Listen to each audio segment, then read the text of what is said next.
Pagi anak-anak, Assalamualaikum warahmatullahi wabarakatuh. Hari ini kita akan membahas lanjutan materi dari pertemuan minggu yang lalu.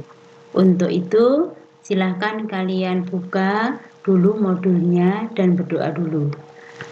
Dibuka dulu modulnya halaman 116. Sudah siap? Ya. Mari pada pembahasan kali ini kita akan membahas hukum Archimedes. Bunyi hukum Archimedes: jika sebuah benda dimasukkan sebagian atau seluruhnya ke dalam bejana yang berisi zat cair, maka pada benda akan dikenai gaya ke atas sebesar zat cair yang dipindahkan. Itu secara teori. Untuk memahami, silahkan kalian perhatikan. Di sini ada sebuah bejana yang diisi zat cair, diisi air penuh. Kemudian sebuah balok dimasukkan. Ini kurang lebih berapa ya? Mungkin hampir 2/3 ya yang masuk ke dalam permukaan zat cair, dan ada bagian yang di atas permukaan zat cair. Nah, setiap benda yang dimasukkan tadi akan mendapatkan gaya ke atas. Nah, ini digambarkan dengan anak panah yang arahnya ke atas, yaitu dinamakan dengan gaya Archimedes tadi, Fa lambangnya. Nah, besarnya Fa ini menurut percobaan yaitu sama dengan zat cair yang tumpah atau zat cair yang dipindahkan. Karena apa? Tadi penuh, ini ya permukaannya penuh. Kalau diberi benda atau dimasukkan benda, maka ada air yang dipindahkan atau zat cair yang tumpah atau zat cair yang dialihkan dari benda pertama, dari bejana pertama ke bejana yang kedua. Itu secara teori seperti itu. Nah, kalau buat dalam sebuah persamaan, ya, persamaan untuk hukum Archimedes tadi, menurut teorinya adalah gaya ke atas itu sama dengan berat zat cair yang dipindah. Jadi berat zat cair yang dipindah. Maka berat zat cair yang dipindah itu adalah WC, ya, WC. Nah, karena berat benda zat cair itu adalah massa kali gravitasi, tentunya ini adalah massa zat cair yang dipindahkan. Setelah dijabarkan, maka massa adalah merupakan perkalian dari massa jenis zat cair kali gravitasi kali volume zat cair yang dipindahkan tadi. Jadi di sini VC itu adalah volume zat cair yang dipindah. Nah, dalam penelitian lanjut ternyata volume zat cair yang dipindahkan di sini ini ya, ini lambangnya VC tadi, sama dengan volume benda yang tercelup dari ini. Nah, ini yang terapung di atas permukaan. Nah, ini sebagian seberapa ini ya, lebih dari sebagian ya. Ini yang tercelup. Jadi saya ulang, volume zat cair yang dipindahkan di sini ini ternyata sama dengan volume benda yang tercelup. Nah, saya ingatkan dari awal ya, kalian untuk hukum Archimedes ini harus meneliti atau menandai lambang-lambang yang digunakan, karena ini melibatkan zat cair yang banyak ya. Ini hanya air dan benda. Nah, nanti mungkin zat cairnya ini tidak hanya satu jenis, mungkin lebih dari 2 jenis. Nah, begitu ya. Nah, itu secara persamaan. Persamaan lain, nah ini keterangannya dulu ya. Massa rho C itu adalah massa jenis zat cair. VC adalah volume zat cair yang dipindahkan. VBC adalah volume benda yang tercelup. Itu persamaan pertama. Persamaan berikutnya untuk hukum Archimedes itu adalah, ini ada 2 neraca pegas ya. Yang A itu menimbang benda di udara. Sedangkan gambar B, neracanya tetap, bendanya tetap, tetapi dimasukkan ke dalam zat cair.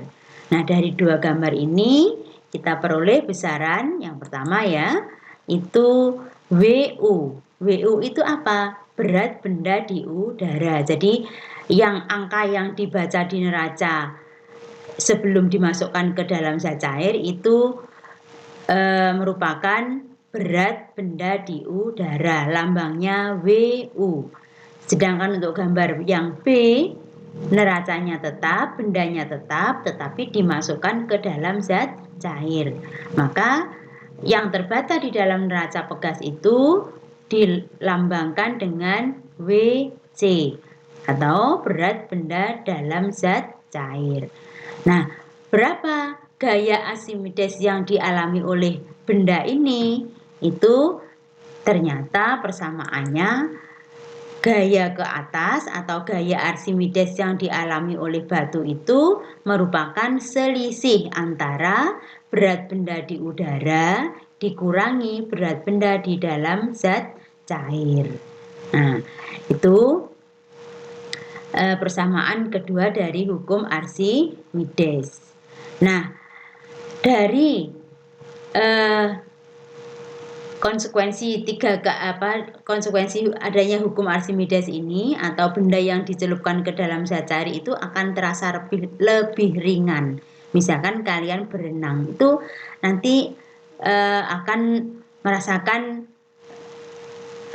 itu tubuh kita itu lebih ringan. Nah, kenapa lebih ringan? Itu karena kalau kita masuk ke dalam zat cair itu akan dikenai oleh gaya Archimedes yang dilakukan oleh air ke tubuh kita. Nah, dari keadaan itu maka akan timbul 3 konsekuensi atau 3 keadaan jika benda dimasukkan ke dalam zat cair.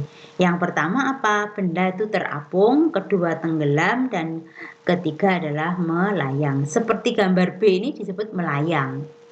Terapung itu bagaimana cirinya? Terapung itu kalau ada bagian yang di atas permukaan zat cair seperti gambar slide yang pertama tadi ya. Itu adalah terapung. Kalau tenggelam, cirinya apa? Tenggelam itu seluruh benda itu terletak di dasar. Itu disebut tenggelam. Kalau melayang, saya ulang, melayang itu tidak ada bagian yang muncul di atas permukaan zat cair.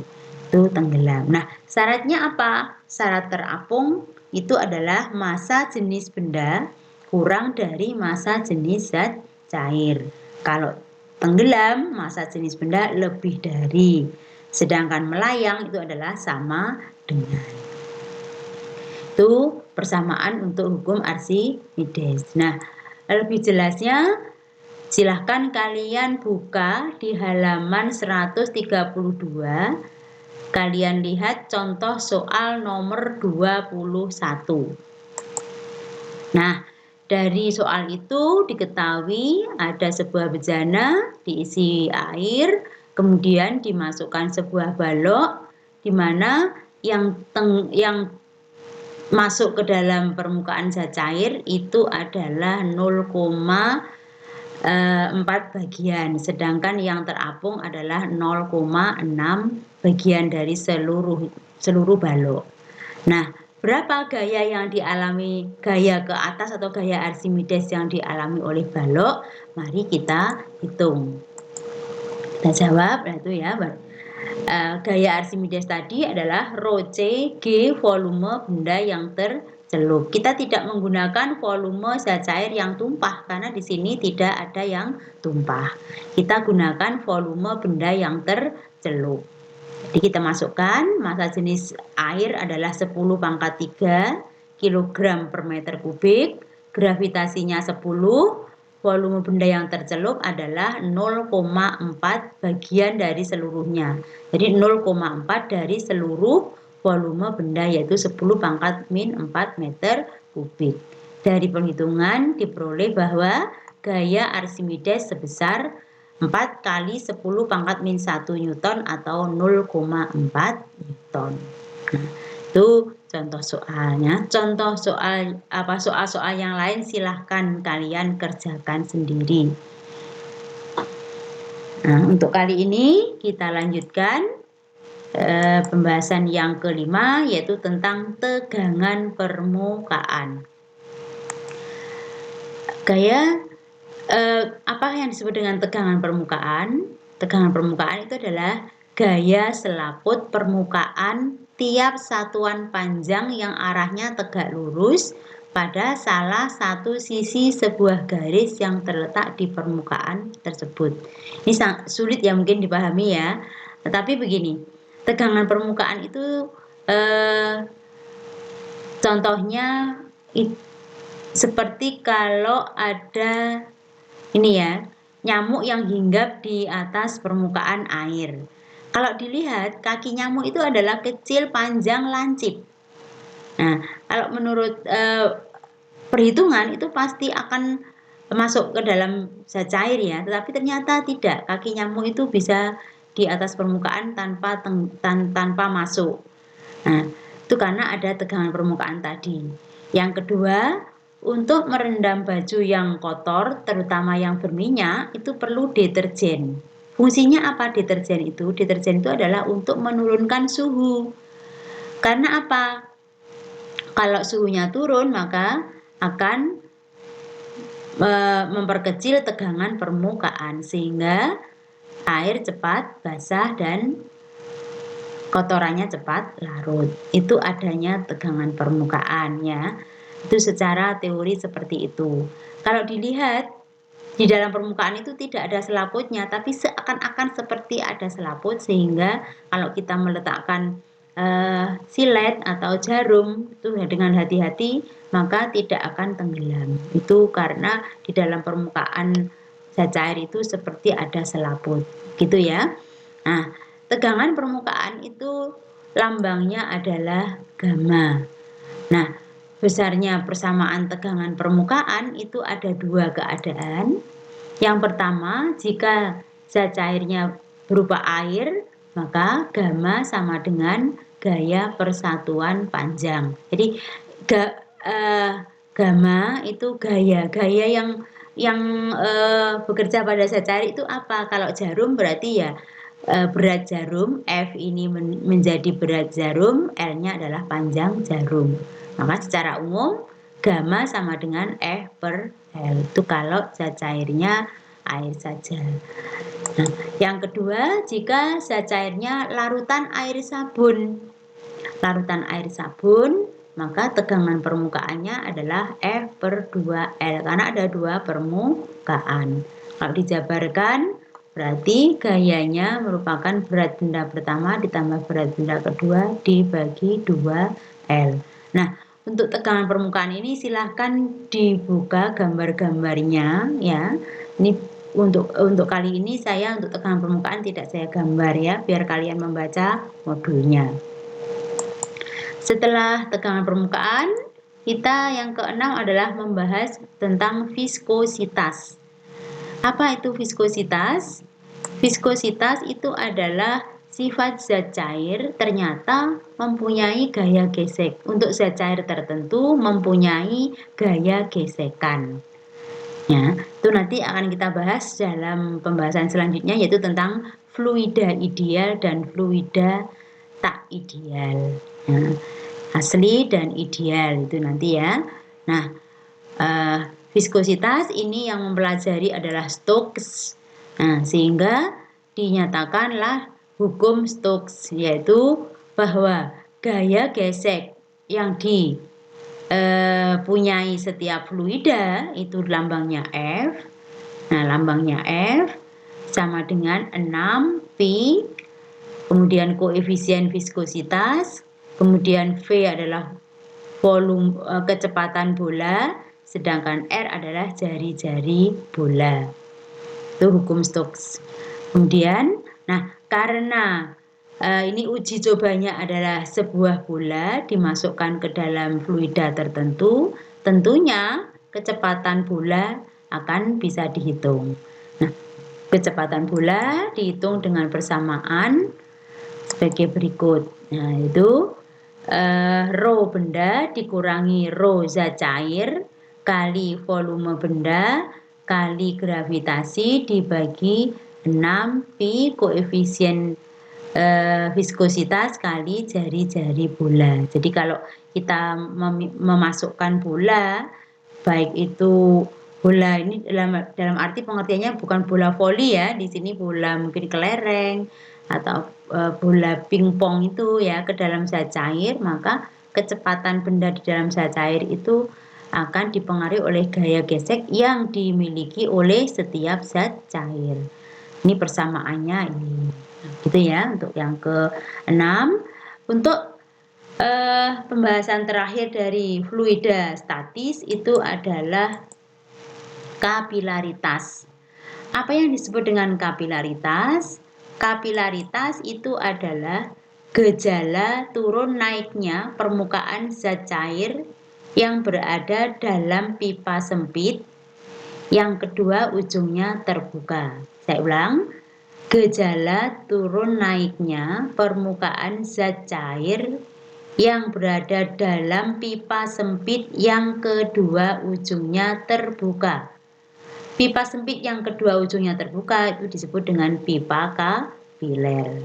Nah, gejala turun naiknya permukaan itulah yang disebut dengan kapilaritas. Di dalam kehidupan sehari-hari, gejala kapilaritas ini bisa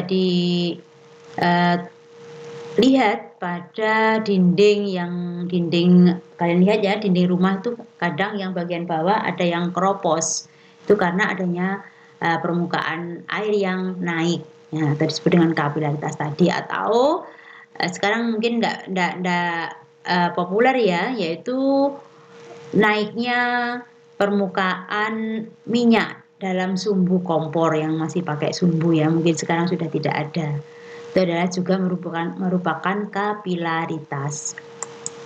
Nah, sekarang kita bahas bentuk permukaan zat cair di dalam pipa kapiler itu diistilahkan dengan meniskus. Ada dua bentuk permukaan zat cair di dalam pipa kapiler, yaitu yang pertama ini adalah meniskus cekung, yang kedua ini adalah meniskus cembung. Saya ulang ya. Jadi ini gambar sebagian ya, yang diambil sebagian ya. Ini adalah pipa kapilernya, tapi dinding yang samping ya. Jadi salah satu dindingnya. Nah, untuk menjelaskan meniskus atau bentuk permukaan, saya gambarkan setelahnya ini, gambar yang lebih jelas lagi ya. Jadi kenapa untuk meniskus cekung itu disebut cekung? Nah, itu disebabkan karena gaya adhesi lebih besar daripada gaya kohesi. Kohesi itu adalah gaya tarik-menarik antara molekul yang sejenis. Nah, di sini berarti antara molekul air. Nah, gaya adhesi itu adalah gaya tarik-menarik antara molekul air dan kaca, pipa kapiler tadi. Jadi, gaya tarik-menariknya berarti ini lebih besar adhesinya, maka dia mengarah keluar dari air maupun kaca ke sana ya. Nah, ini adalah menuju air. Nah, antara adhesi dengan kohesi, besar adhesi, maka resultannya adalah F ini. Jadi seakan-akan air itu ditarik ke arah F ini. Karena ditarik ke arah ini, maka permukaannya menjadi cekung. Nah, sebaliknya kalau ini bukan air, melainkan air raksa, maka adhesi kurang dari kohesi. Jadi banyak yang ditarik ke dalam, ini resultannya ini. Maka bentuk permukaannya menjadi cembung. Nah, gejala turun naiknya tadi dilambangkan dengan Y atau H, dirumuskan sebagai 2 gamma cos theta per rho GR. Gamma itu tegangan permukaan, theta itu adalah sudut kontak atau sudut sentuh. Nah, ini sudut ini ya, yang ini namanya sudut kontak atau sudut sentuh. Nah, kalau ini di sini, ini ke sini itu adalah sudut theta. Rho adalah massa jenis zat cair, G gravitasi, R adalah jari-jari pipa kapiler. Itu kapilaritas. Nah, Untuk lebih jelasnya lagi, ini keterangannya ya, untuk lebih jelasnya saya beri contoh soal. Silahkan kalian buka halaman 134 soal nomor 10. Di sini langsung saya jawab ya. Dan di situ Y sama dengan 2 gamma cos theta per rho GR. Dua angka, kemudian gamanya 6,4, sudut sentuhnya adalah 120 derajat, massa jenisnya adalah 2 kali 10 pangkat 3, gravitasinya 10, jari-jarinya itu adalah milimeter, kalian jadikan meter. Jadi 2 kali 10 pangkat min 3. Dari hitungan ditemukan bahwa Y adalah 0,16 meter atau dinyatakan menjadi 16 cm. Nah, untuk jelasnya tadi ya, saya beritahu, dan saya gambar. Nah, inilah yang disebut dengan pipa kapiler itu yang ini. Sedangkan di luarnya itu adalah zat cair tadi. Jadi ini bejananya, kemudian pipa kapiler dimasukkan. Kalau ini air, maka permukaan di dalam pipa kapiler dengan di luar ini lebih tinggi yang di dalam, maka disebut kenaikan. Tetapi kalau ini air raksa, maka air raksa yang masuk ke pipa kapiler itu tidak ke atas terus, melainkan setelah terjadi keseimbangan antara yang di luar pipa kapiler dengan yang di dalam itu malah lebih rendah daripada yang di luar, maka disebut dengan penurunan tadi. Nah, jadi ini tadi untuk soal nomor 10 berarti sesuai dengan gambar yang kedua. Jadi penurunan karena di sini min. Ya, ini min. Seharusnya min ya, ini ditambahkan. Mohon maaf Bu Sri Asih kurang menambahkan tanda min ya, min ya. Di sini min. Nah, makanya terjadi penurunan. Nah, untuk pertemuan hari ini saya kira cukup ya. Saya beri sedikit pesan ya. Kalian baca ini ya, bahwa gambaran masa depanmu itu terlihat dari usahamu sekarang. Ya, kalau rajin, nah nanti insya Allah masa depannya bagus. Maka yang belum rajin sekarang mulai rajin ya.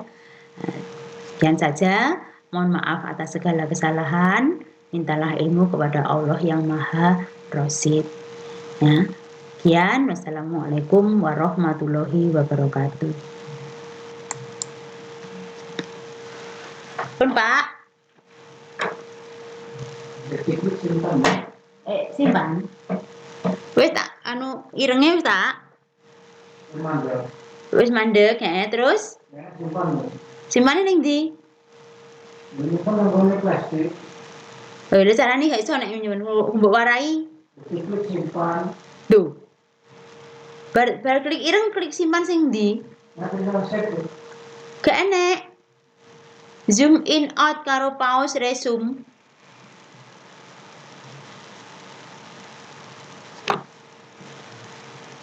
Nyonya.